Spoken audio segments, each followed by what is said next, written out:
Welcome everybody to the Replayer Podcast. My name is Pagan, and joining me as always is my co-host Dan. Hi.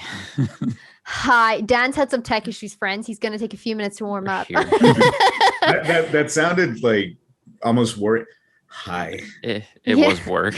I'm so sorry. Before we start, I'm so sorry.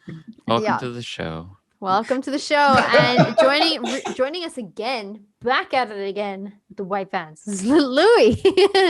What's up, Louis? Good. How y'all doing? How's it going? Thank you. I love it. Love being here. And joining us for the first time is Haakon, but also known as Tahu. 250, but Tahu for short. Hi, welcome to the show. Hiya. Thank you. It's Thank you such for a having pleasure to have you here. Tell us a little bit about yourself, Tahu. Where are you from? I'm from Norway, a small country. Don't say. A small little country in the north of Europe. a small little country with a bunch of Vikings. That's right. You're badass. It's fine. Norway's fine. Yeah. And Norwegians are known for just being so damn polite and awesome and friendly. And that was absolutely, we've hung out a few times, like through the Zooms and stuff like that. And not to mention, and I don't think that this is stressed enough, absolutely one of the funniest people I've ever known. Like always nailing all of the jokes, especially when we do like Quiplash and stuff like that.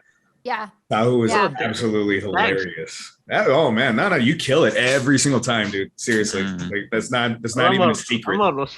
I'm almost flattered here. No, you're great, honestly. I think again with social interaction, you're so funny. And it is nice to have those like Zoom meetings, like you say, Louis, for like the members where we're all just getting to hang out with the crew or with Nolan or with Liam or Todd. It is nice to sort of get to know each other and the replayers through that environment. Usually when people come on for the first time, Tahu, we do ask them a series of questions to sort of get to know them. Let's get to know Tahu. Let's get to know Tahu. And just some sort of like little jingle and then a little blah, blah. Sorry. That's the country remix. I felt the music in my heart when everyone was singing. I Louis busts out into song as usual. Right. Jesus. Oh, I'm known for that. All right. Okay. So, what was your first introduction to gaming, Tahu? Do you remember starting video games? Yeah, I think it was Mario, actually. Oh, really? Mario? I'm pretty sure it was Mario. OG Mario? I think there was some remix, if I'm not wrong. I see. The one on the Nintendo DS. Okay. I think. What was your first console then, Tahu? Was it the Nintendo? No, I think that was the PS2. If I'm not wrong. Nice. I love a place to start. Yeah, what a place to start. One of the best consoles ever. Right? Oh yeah. Mm-hmm. Yeah, still the best performing console of all time, right? It's still that selling wise. Sorry, that so far.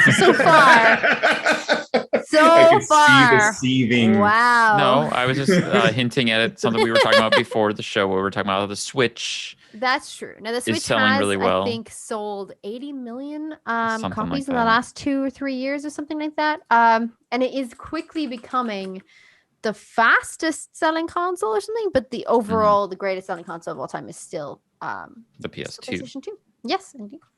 Yeah. Indeed it is. So what a place to start. The best DVD player you can buy. The best DVD player. Yeah, fucking for sure. Right now it is. Yeah. I think I told you this before on the podcast. I bought my dad a PlayStation 3 just so that he would have a DVD player and Netflix. It was honestly the cheapest DVD, Blu-ray, and Netflix player that I could get at the time, because I think it was €60 in the secondhand shop, whereas the majority of them were going for €90 in Argos, like the actual Blu-ray player. I feel like I went through a similar struggle because I remember buying my dad a Blu-ray player, but I thought if I buy him a PS3, it's going to confuse him more than anything. So I better just get the straight up box with a remote, or else he's just going to get confused. Yeah, that's fair. I did have to write it down. The PS3 was so user friendly that I used to I didn't want to deal with anything else. I would just go onto my PlayStation and watch all my movies and TV from there.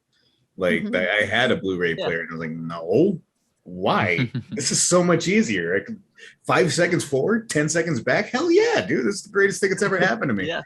And it got to a point where even when the first Roku's came out, I remember getting one, and I was still like, I want to do this. This is easier. Yeah, the user face on PlayStation 3 was pretty good. It's a good step up from PlayStation 2, but so was PlayStation 2, right? It was pretty easier to use PlayStation 2 UI. Do you Tahu then do you have a preferred platform now? Do you play games on everything, or do you just a PlayStation or PC? Generally, I'm a PC gamer. Really? But I tend to play still PS4. And do you like Uncharted? Oh yeah. Do you? Anybody watching the video will understand Maybe. this. For our visual listeners. Yeah, for our visual listeners. Maybe. No, I absolutely love the artwork behind you, including something very similar that we both you guys have. share in common. Yeah, it's a great piece of artwork. What was I gonna? Oh yeah, sorry. So the games that you're playing on PC right now, what are you playing? Right now, I've been playing a bit of worse, but because of some situations, I just stopped. Oh. Now, I mean, I totally get that, and I think I'm just gonna point this over to a very important video that I think people should watch. He was sorry for anybody who missed it. Tahu was saying that he plays Overwatch on PC, and obviously it is a Blizzard Activision game, and just due to the recent right, and there is a really great video that sort of sums up how you shouldn't boycott Blizzard or Activision because it does harm the people that you're trying to support, like women and anybody who's been victimized in that environment.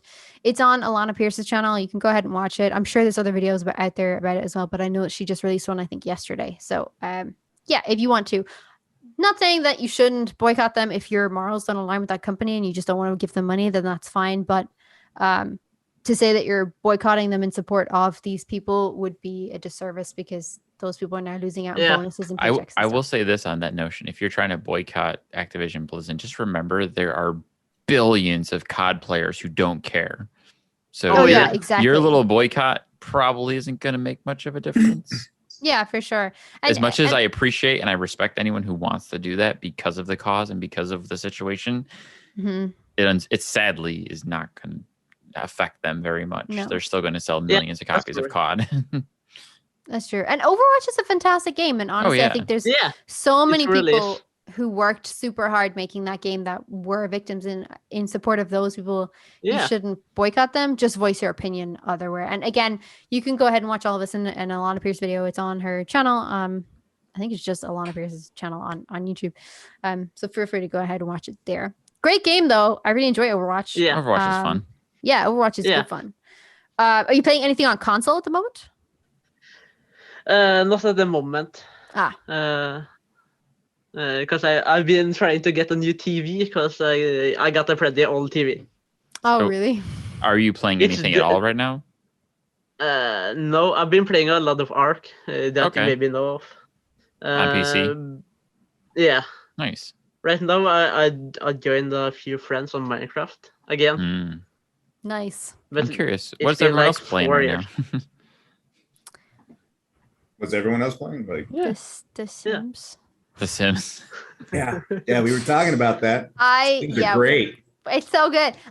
No, I actually have this bad thing where I actually don't commit to anything. So I really liked The Sims, and when I was younger, I was obsessed, and I wouldn't get off the computer, and I was on it for hours and hours and hours and ends playing The Sims. And recently, I haven't touched The Sims, and I was like, oh my god, I should really go back into this. And honestly, it's because The Sims 2 was bomb, and Sims 4 is like, okay, don't come at me, you know I'm right. But they have upgraded, they've got loads and loads of expansion packs, but they're between 20 and 40 euro each expansion pack. Yeah. Yep. And my heart just can't do it. Because I'm like, that's fucking 100 euro on at least 5 expansion packs that may or may not improve my gameplay. But I do want them. I do want the pet pack. I do want the vampires. I do want the cottage core. I do.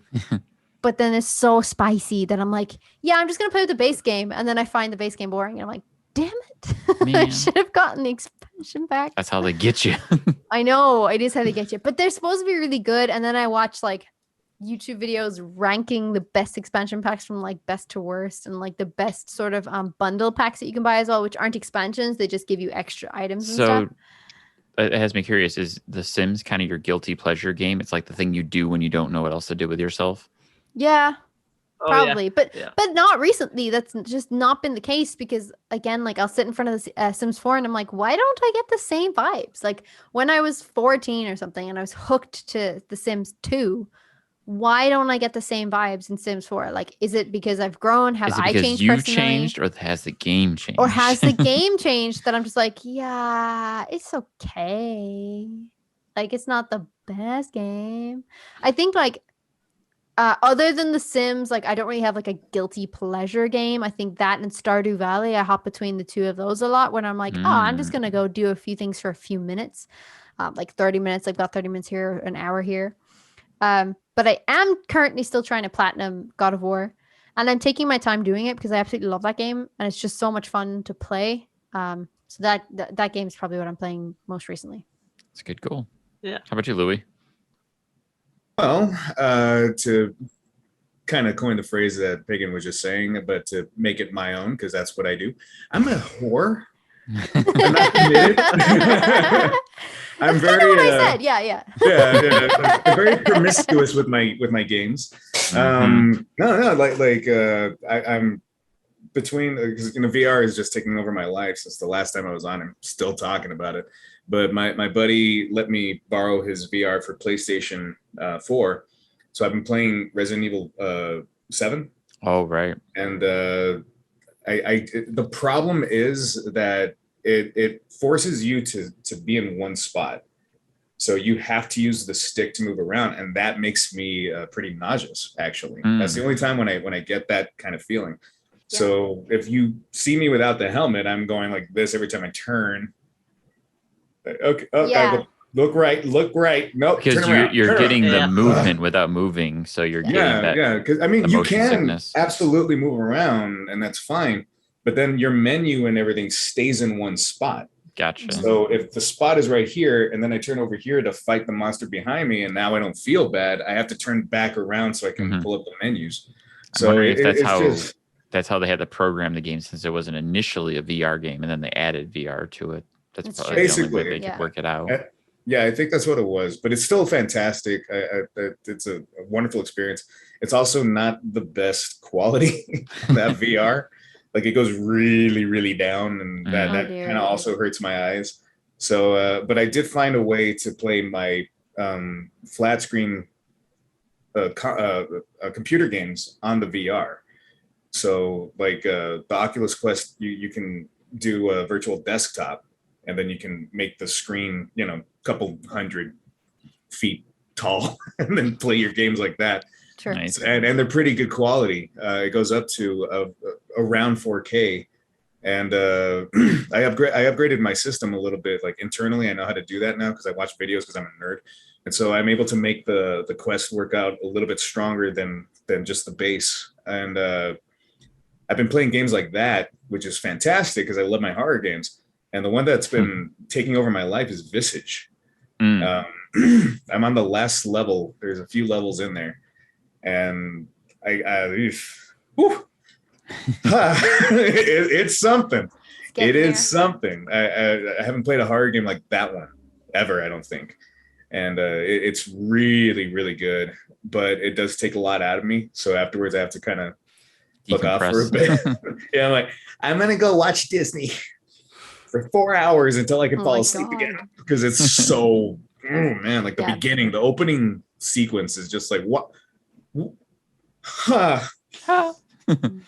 need a shower. I have to say though, I've actually also been diving into VR a lot lately. I've probably played it maybe 4 or 5 times a week for Beat Saber. Nice. Oh yeah. So good. Okay, if you like Beat So Saber, good. The better game in my opinion is Synth Riders. Synth Riders. Check that one out. It's got better music in my opinion. It's got better experiences. I love love Beat Saber, but Synth Riders is Synth Riders only on Oculus? No. Can I get it on PlayStation? I don't know if it's on PlayStation. Because I have PlayStation VR. And I have to say, like, I absolutely love. It should be everywhere. Maybe. I just loved Beat Saber. I think Beat Saber is so great. I've just recently downloaded the Panic at the Disco kind of playable songs. That's one of the things I wanted the VR for. It's so good. Hybrid Theory on the Beat Saber, that's got to be awesome. Yeah. I have to say, I'm trying to get up to expert. I've started playing everything on hard, and I'm getting like really good at hard. So like I could actually finish the freaking level without dying or without failing. So now I'm trying to like work myself into expert level on some songs, which would be really cool. But I'm at expert plus. But all right, I'm leaving. Take care, everybody. Thank you so much. There's a few songs that I know, right? But there's a few songs that I like.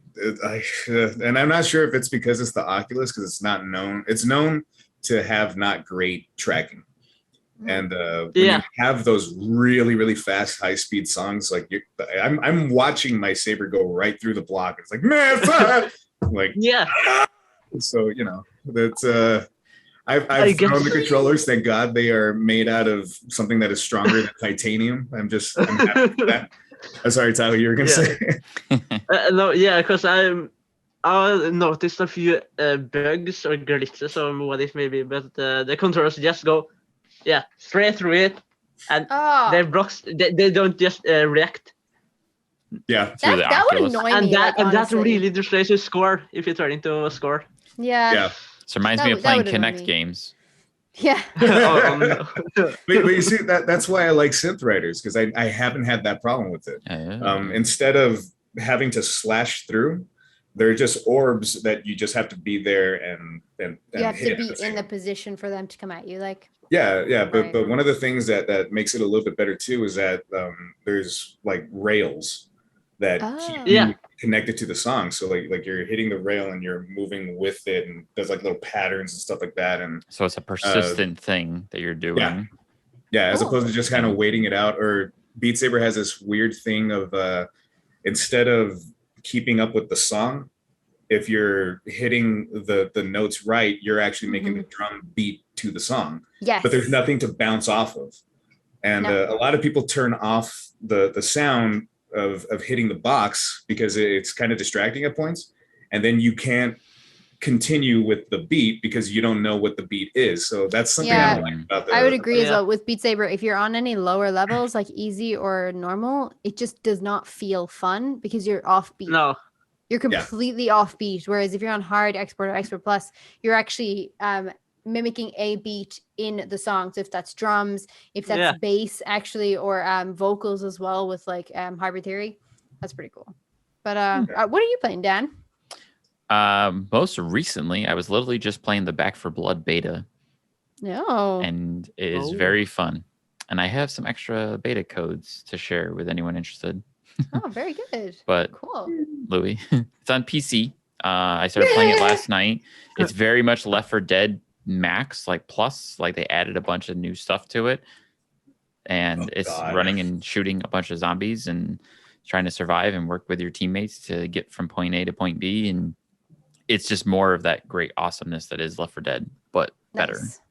I also just recently beat Mass Effect 1 for the first time, which I'm very happy that I finally beat that dang game. Well done. I haven't started that game yet. I do have them though. So I'm excited to start playing them. I got started on Mass Effect 2, and it's a little bit of a system shock because it's very different from part 1. Mm-hmm. So we'll see how that goes. I'm excited. It looks good, and I'm happy to finally hit that milestone after having the first game since it came out in 2007 and never beating it. See, I'm the same, and I think like it's so nice to have games that have such a massive fan base. Like they're all like it's always so well spoken of. I don't think I've ever heard anybody speak bad about Mass Effect. So I'm kind of like, this is going to be great. Whenever I get to complete it, I'll know what everybody else knows, and you know that you're gonna have a good time. Cool. I mean, so we're gonna move on to the next topic for trailer talk, as we were tight for time this week. So we did the House of Gucci trailer. This was actually my suggestion on Trailer Talk this week. I saw it and I was like, how is that Jared Leto? I have questions. And then I sort of like got into the trailer, and I love Gaga's performance. I think Adam Driver is a little bit unrecognizable as well. Of course, Jeremy Irons, Bay. I'm so excited for this. This looks really, really good. And we together, pre-recording, we all watched the trailer together so that you guys could catch up on this. And I'm really interested to get your feedback on it. Tahu, do you want to start? Yeah. Okay, great. Take us away. Yeah. Well, first of all, Jared Leto. Right? Point I can made. just, yeah. I can just imagine how much makeup do you have to sit?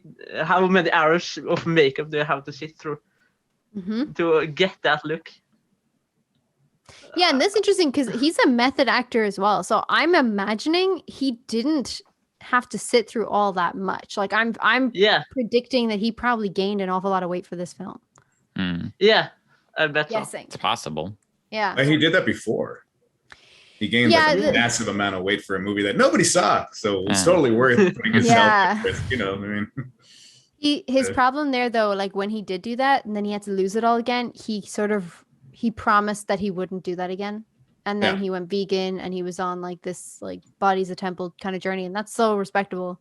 But I'm just wondering if he did actually gain the weight. Like I'm just wondering if he put that moral aside and was like, yeah, but this is a great role and I can't turn this down.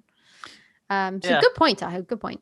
I was gonna say, like, I would have been like Jared Leto. Like, that's my first impression, of course, and it kind of reminds me of Tom Cruise in Tropic Thunder. That's exactly what I was Oh yeah, verbatim what I was gonna say. I was like that. Sorry, I'm just Louis. getting that same vibe, except minus the comedy. Yeah, and I still want that. What's his name? Les. Goldman. Oh my God, I can't remember his name. Goldman. I still want that movie because it was supposed to. There was a rumor of a movie with just Lance Grossman. That there was a movie of him that he was supposed to be coming out. It was just all that character, and I'm like, why did that never happen? It was so good, but whatever. Anyway, no worries. Ty, what did you have any other points other than Jared Leto's massively different looks? Because this is fucked up.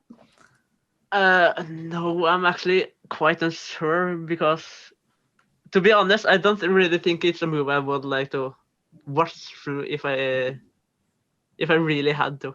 If I really had to, of course. But it's not like a movie I will be interested in. So if this was on Netflix, you would just pass? Yeah, I think so, to be honest. Okay. Fair. Interesting. Okay. Is there any particular reason, or is it just the style of the film? Isn't what you usually watch? It's kind of both, actually, because the style looks pretty interesting, to be honest. But it's just hard to get the words because it's something that don't quite interest me, like the setting and the heat and It's just not a story that vibes with you, I imagine. That's cool. Yeah, because I could say the same thing as far as like even just hearing the name of that movie, like House of Gucci. I'm like, I don't give a crap about Gucci. Why would I want to watch this?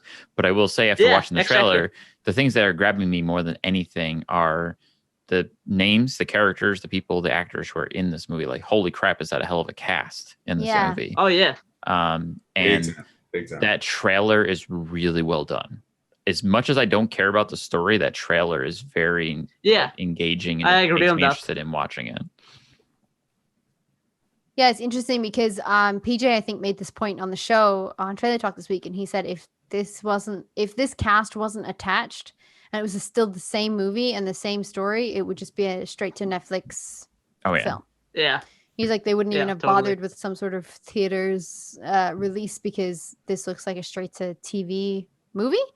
And I was like, that's interesting. I think the story looks amazing, but I would agree that without this big cast attached and how different they all look, I feel like it's definitely a different ball game. Then they're definitely drawing a lot of attention.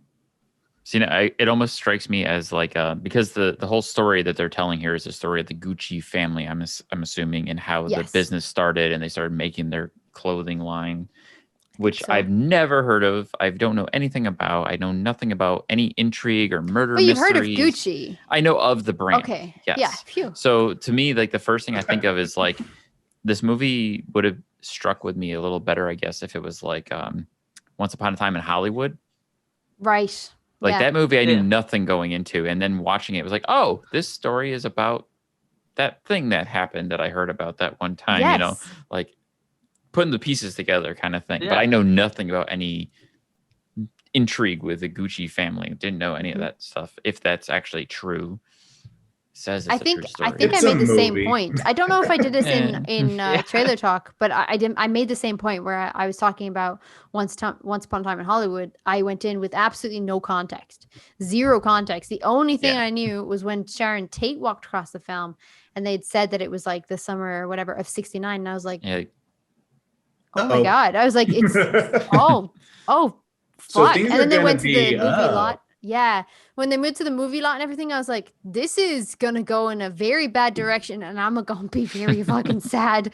And then it was, you know, what it was. And I don't know if anybody's seen it, but what a film. So brilliant. But yes, I would agree. Wait. Sorry. I have thoughts of Tarantino. No, Louis. As soon as I started thinking about like Louis is going to go on a massive tangent about Quentin Tarantino. We don't have time for that today, let's Louis. not go with Quentin Tarantino. Louis, I have what did you thoughts. think of Gucci? If you want to know them, go read my article. It's on VeteranReplayShow.com. There you go. And that's yell at fair. me like Josh did in a 12-page response letter that I still haven't. I didn't get back to him on, but I still need to get back. But anyway, my thoughts on this trailer. It was deceptive. I wasn't expecting that. Like Dan, when I hear Gucci, immediately I shut down. I'm like, well, whatever. I hate that. I hate the concept of in particular, or just designer names. And anything that is bougie. I hate it. I hate the concept as a VR guy. Are you referring to like the high fashion, the high like kind of like you picture people looking down on you kind of bag. It's a bag. It holds stuff. You can use a bag that they give you when you go buy groceries to hold all your so shit. Like Dre headsets. Yes. All of that stuff that is, as I say when I have a Logitech mouse that I'm using. Like it baffles my mind that people are willing to spend not just thousands, tens of thousands of dollars on a bag that is too small to hold fucking anything other than like maybe one lipstick. Yeah. And the lipstick itself is also the hundreds of thousands. I'm like, why? Yeah. Anyway, so whenever I hear it, I automatically just shut down. And so when I heard that this movie was coming out, I saw the people who were attached to it. I still was, I don't care. I just don't care. And then I saw the preview because we're going to talk about it. And I'm obsessive like that. And so I watched it and now I'm like, fuck, I got to watch this movie. But I have to watch this movie because it looks like one of those movies that is going to be so good that you can't not watch it, especially as a filmmaker. I have to know what they're going to do with this story. But like what you were saying that, it's based on a true story, right? Well, let's not forget that the Conjuring movies are also based on true stories. Yeah. There's some looseness about this for sure. It's actually based on liberties taken. It was based on a book around a true story. So this is like the telling of this family and this murder and everything. And what shocked me the most when we were talking about this in trailer talk was that they obviously didn't get permissions because they didn't need to. Again, shocking. I did not know this.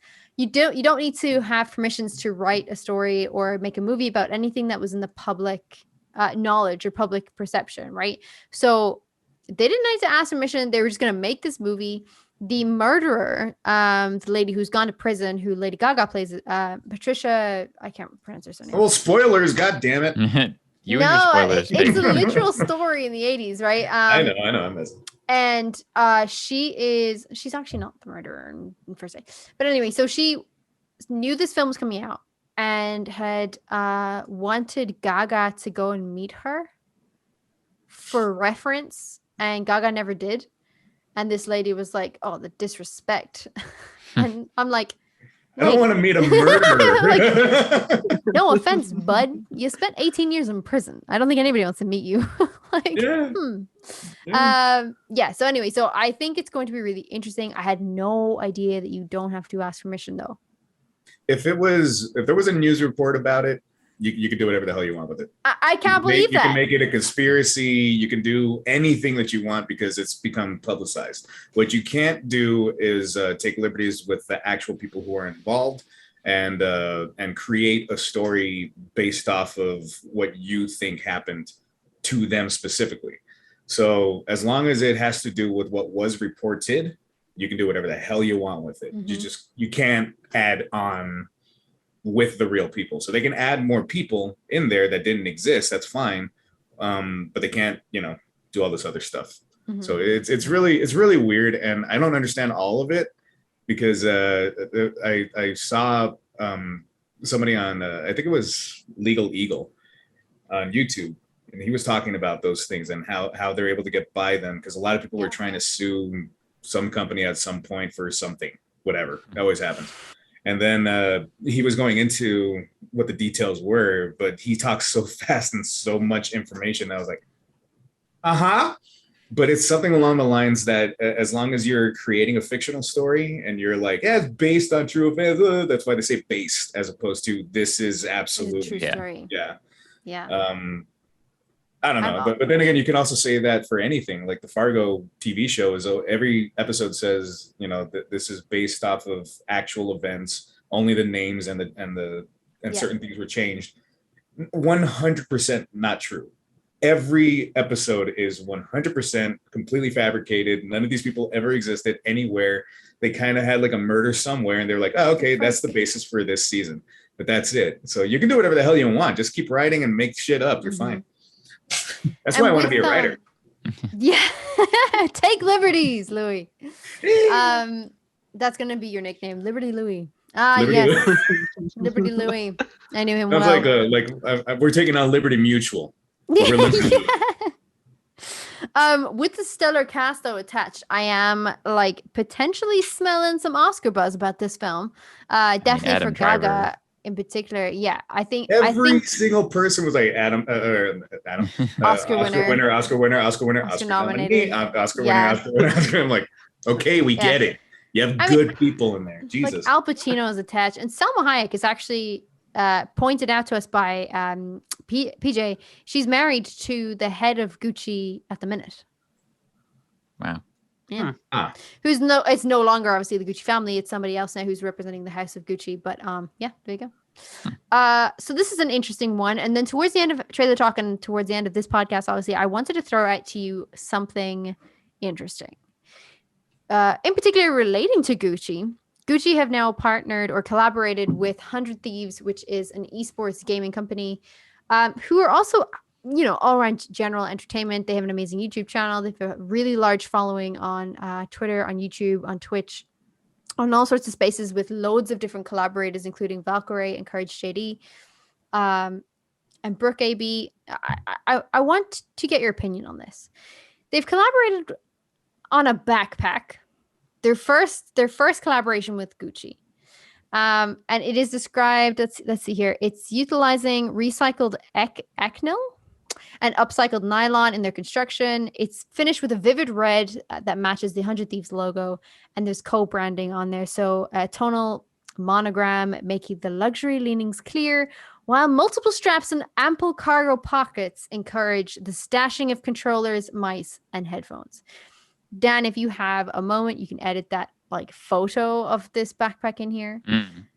This backpack is $2,400. Jesus Christ. Do they have a knockoff version? They're gonna, for sure. Yeah. I'm pretty sure I can walk into Staples right now and get the same backpack for oh yeah, bucks. for sure. Yeah, just slap 100 Thieves logo on there and you're good. There you go. I have a sticker.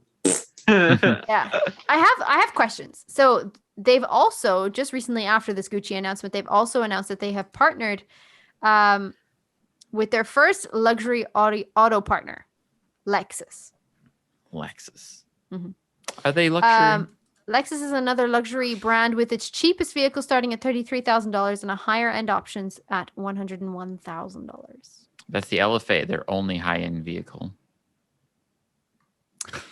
I have questions. Here's my question to you. What do you think of esports companies branding with I guess, name brand designer, luxury logos, brand designs, brand houses like Gucci, Chanel, etc. And do you think that is pricing themselves outside of their own audience market? Do you think the audience is not going to relate to this, or do you think this is a bad thing for anybody who's watching or being influenced by What do you these think, Tahu? influencers? Yeah, what do you think, Tahu? Well, as we mentioned, I imagine plenty of their viewers are basically minors, underage. Yeah. Many of their followers are minors. And I can't imagine many minors that age have that much income to get the backpack at what was it? $2,500. $2,500. I can't imagine many of their followers then being able to buy it. And even their parents. Yeah. When they're asking for Christmas. It's not the teens that are going to buy it, it's the parents that are going to buy it. Hell yeah, of course. And then that maybe get conflicts with their parents because I want this. Why can't you buy it? Why release a product that is so high value? Like, why? I mean, I totally understand this, right? I totally understand the idea that you would want your company, right? Nate Shot is the guy who's the CEO of 100 Thieves and created this company pretty much from ground up. And what it is today is fucking phenomenal. And I cannot applaud him more for his efforts. Like, what he's doing in the gaming industry is fantastic. Valkyrie has recently been named co-owner along with JD or Courage JD. And she is now one of the first female co-owners of an esports gaming company in the world. And I think like it's really great. They really are paving the way. But why? Like I understand. I almost understand it. It's like in the form of ego. You know what I mean? Like it's like, wow, Gucci want to partner with us or Lexus want to partner with us. And I'm wondering, like, are you pricing yourselves too far out of your audience? Have you now become a non-relatable brand? Well, I have a question to answer your question. Okay. Who are these backpacks for? Like, who are they making these backpacks for? Hold on. Think about it for like, okay. Are they making it for their fans or are they making it for themselves? Like, is someone over there saying, you know what? I really want a Gucci backpack with my name on it or with our logo on it because I make millions of dollars doing what I do. And it's, a pin in the bucket, to buy a Gucci backpack that's $2,500. Is it that, or are they actually legitimately hoping that people will actually want to buy this for that much money and pay them for it? I will also say that the bags are apparently limited to 200. That sounds like a Ferrari or a Lamborghini, like the really high-end ones where they only make a handful of them. And even then, after you spend $1 million or more on it, you can only drive it at their track with their teams there to watch you race it. And then you got to put it away when you're done. You can't take it home with you. Like, I feel like the only people, okay, maybe not right. Maybe not the only people. Let's say like the average buyer for this bag is likely going to be an esports competitor.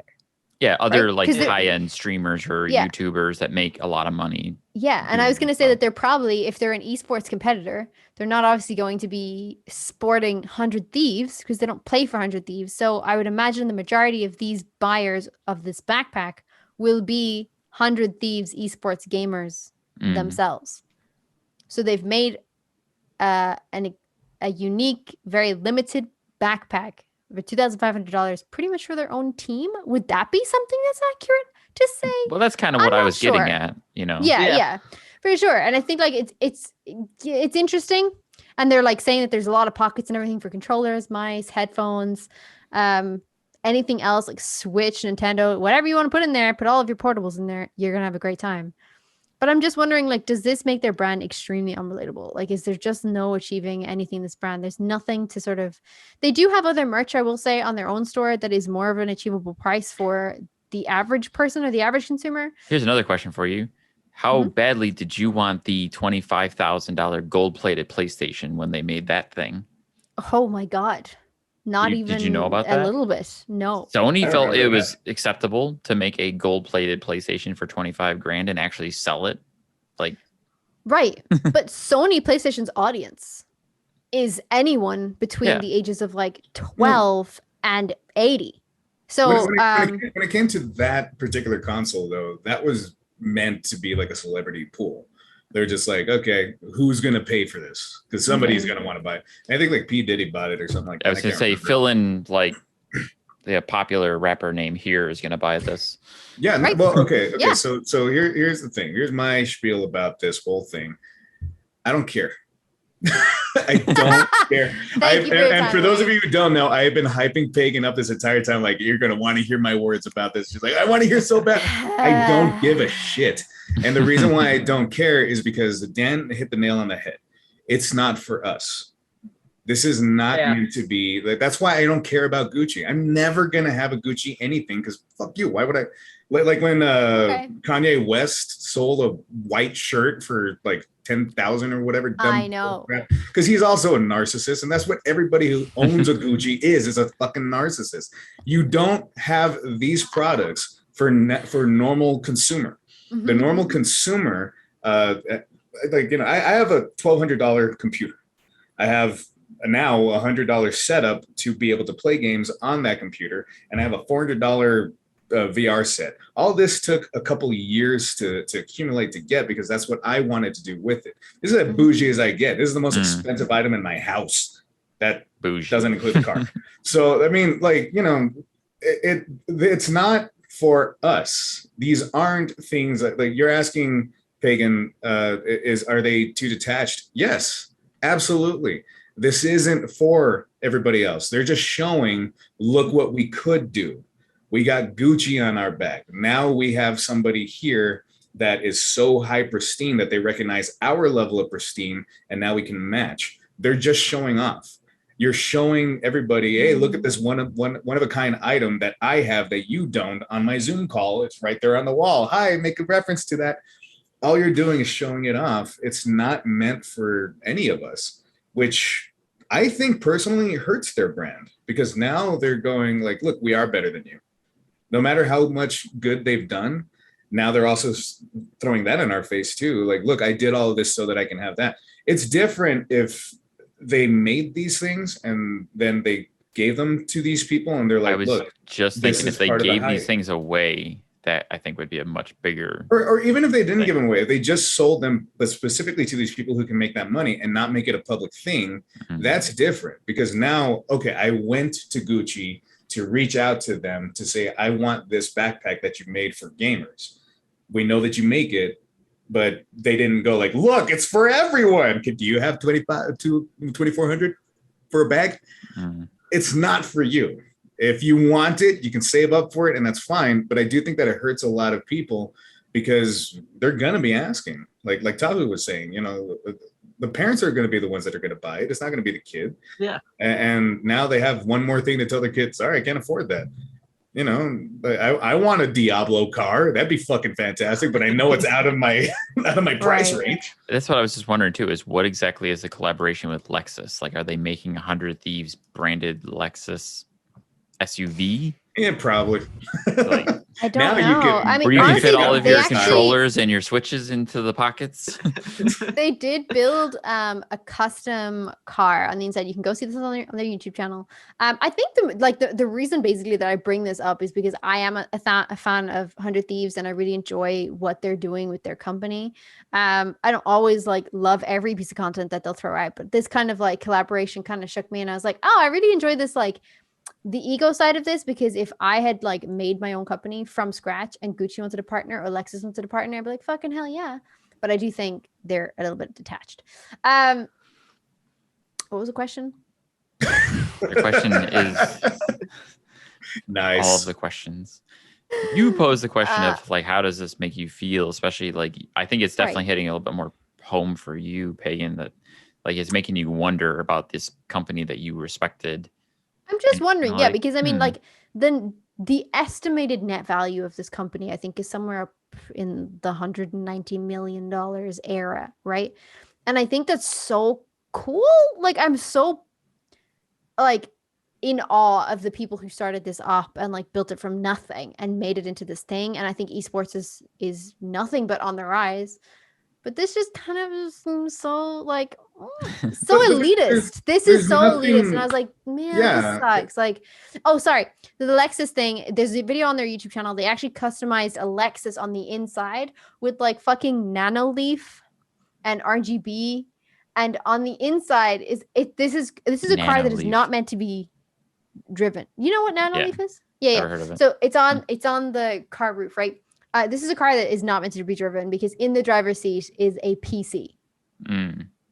And it is like predominantly, I think, for their videos. So they're doing a lot of video content in the Lexus garage and they're promoting Lexus. And I guess that's kind of cool. I don't think they're Okay. going to collaborate with Lexus on a That's cool probably car. more of a Maybe they will. promotional thing to just, sponsor one another kind Yeah. of deal. I think it's basically a sponsor. I think that they may come out with a gamer car or an RGB car, like on the inside, adding some more RGB, which RGB anything, yo bro, hit me up. Case in point. But I do think this is like the whole 200 backpacks, $2,500. It's just like a bit of an elitist move. And as much as I loved watching their little video, I love watching seeing the photos that they did and the collaboration. I'm just kind of like, oh, this is a little disappointing. Like if you had partnered, like if Nadeshot himself partnered with Gucci and was modeling for Gucci, I would understand that. If Valkyrie was modeling for Gucci, I understand that. But for 100 Thieves gaming esports collaboration company to bring out like limited edition, it felt like a little out of touch with their audience and a little bit elitist. I mean, there's nothing wrong with it, though. There's nothing wrong with it. It's fine to want to, be a little extra to have those kinds of things. Luxury is fine. That's why it exists. Yeah. Everybody, again, I'm talking about my computer. That's a $1,200 computer. Not everybody can afford that. I was able to because I really wanted it and I held on to money for a while. Yeah. And but at the same time, there's always going to be more. This is actually relative to most of them. This is not a great computer. It to me, it's the best thing I've ever owned. Yeah. It's luxury that's relative to you. Yeah, exactly. But there's $5,000 computers that are way better than this one. They could do a hell of a lot more and all blah blah blah blah. Sure. But but if you're going to be, and I think that what makes it hit home so hard is that that's not what this brand was about originally. This brand was about, trying to bring that community together, trying to bring these kinds of things, show the positivities and all that kind of stuff. So when they do flaunt, it doesn't feel right. It's like the really nice guy at work, really, really nice, always super sweet, always giving to charities, blah, blah, blah.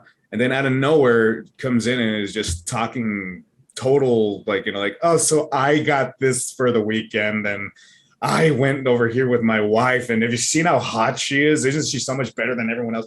It kind of rubs you. Meanwhile, you're sitting there like, I ate egg salad for the weekend.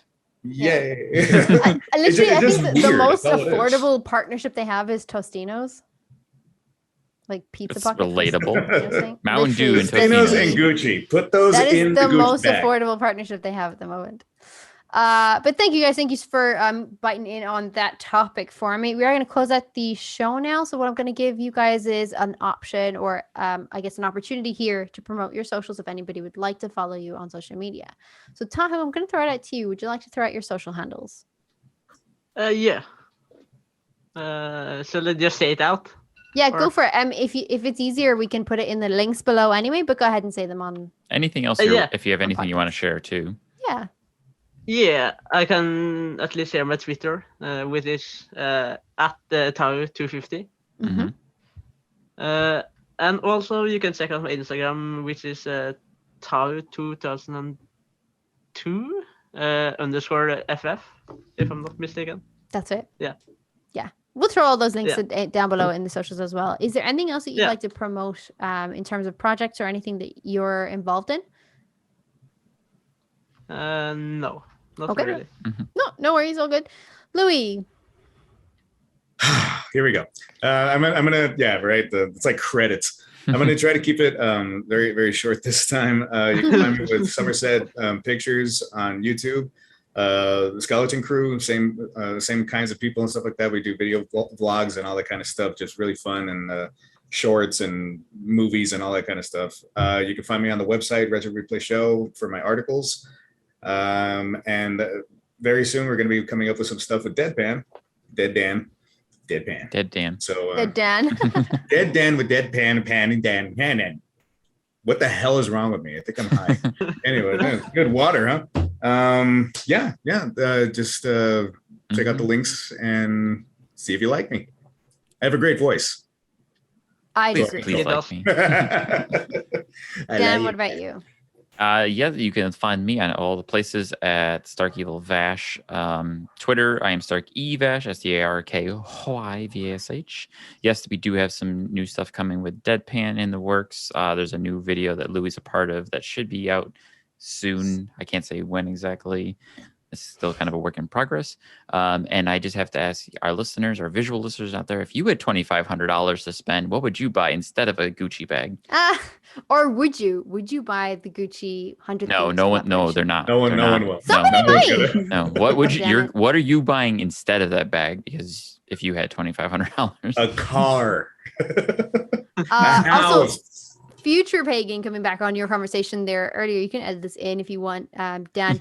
But when you said earlier that the brand didn't suit, I actually went onto their website and I wanted to see what their brand motto or their brand was about. And it does describe themselves as 100 Thieves is a premium lifestyle brand and gaming organization. So it kind of does fit, I guess, with their like luxury or premium aspect of their lifestyle. But I do think it's just a little unaffordable for everybody else. And it's kind of like, oh, wow, that's cool. And maybe it does like strive motivation. Maybe it does help motivation for everybody to be like, you know what, I'm going to be there and I'm going to get that someday. So maybe that's kind of cool too. Anyway, thank you, Dan. Did you finish your socials for Deadpan? Yeah, I'm good. Okay, great. Cool. Thank you. You guys can find me at Pagan Plays on Twitter and Pagan_Plays on Twitch and Instagram. I will be back to Twitch shortly. It's just been a weird one. That's it. Thank you, everybody. If you guys have any questions, send them over to thereplayerpodcast@gmail.com or send us a DM on Twitter. We're at thereplayerpodcast.com. And if you have any questions regarding membership for Retro Replay, send them to members@retroreplayshow.com.